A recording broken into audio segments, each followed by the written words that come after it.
Before I start, I want to give a big thank you to Nando V Movies and the initial 9 YouTubers he gathered to start this one marvelous scene movement.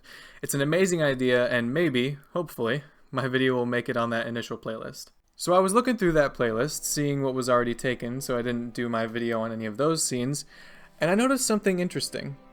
All of the original 6 Avengers had their own videos, but there were no videos on Thor.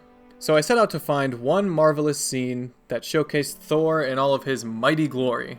Now there are a plethora of brilliant scenes featuring Thor. Initially I went for the God of Hammers scene, then I thought about Odin's death, but eventually, as I started writing this, the perfect scene came to me. Get Help. Get help! Just kidding, no, it's actually the scene right before Get Help. Right here. I'm probably better off staying here on Sakaar. That's exactly what I was thinking. Did you just agree with me? Come on, this place is perfect for you. It's savage, chaotic, lawless. Brother, you can do great here. Do you truly think so little of me?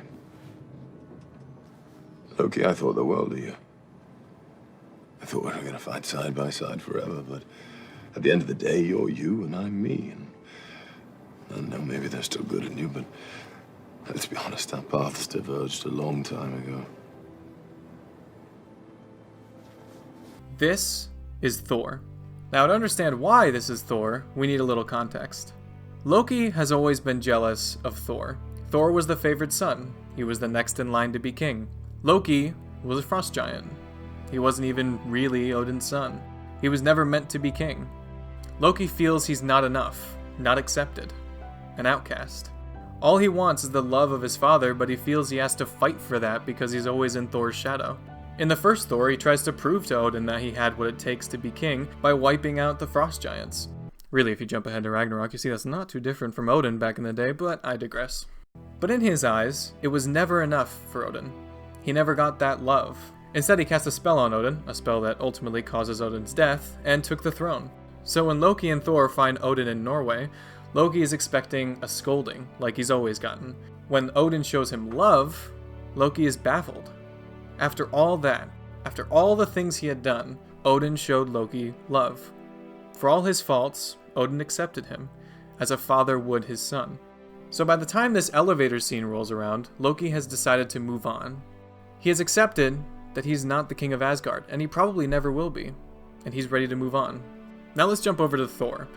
Thor has gone through a lot over the course of Ragnarok. He lost his father, he lost his hammer, he's losing his people, his home. He's lost faith in himself and his abilities, and all the flaws of his father have finally been exposed to him. And then there's Loki. Loki who tried to kill an entire race using the Bifrost. Loki who took the throne and let the 9 realms fall into disarray. Loki who indirectly killed their father. Loki who has betrayed him time and time again. And yet, even now, as he expects Loki to betray him, which he does, he accepts him, and he loves him, despite all the wrong things he's done, because that's what brothers do. Loki assumes that the high and mighty Thor is looking down on him yet again. He braces for the lecture that he knows is coming. But Thor surprises him. Thor shows Loki that despite all of his faults, he still loves him and wants the best for him. In fact, Thor tells Loki that he has always loved him, and he thought they would do great things together. But now, Thor knows who Loki is. He's the god of mischief. He knows that Loki will always betray him. It's just who he is. But instead of getting mad, instead of trying to change who Loki is, he just accepts him and loves him as a brother would. That is Thor, and that is why this is one marvelous scene. Get Help is also very much Thor, but maybe I'll get into that another time. I want to once again thank Nando V Movies for starting this amazing trend, and all the other amazing YouTubers who have participated in it. This is the first video essay I've ever done, so I hope it was good. If you liked it and would like some more of these, maybe subscribe and hit that like button, or let me know your thoughts in the comments below. I've got a few more essays in the works, so look forward to those, and if you can't wait that long, maybe check out my podcasts, which are linked in the description. Thanks for watching, and I'll see you all next time.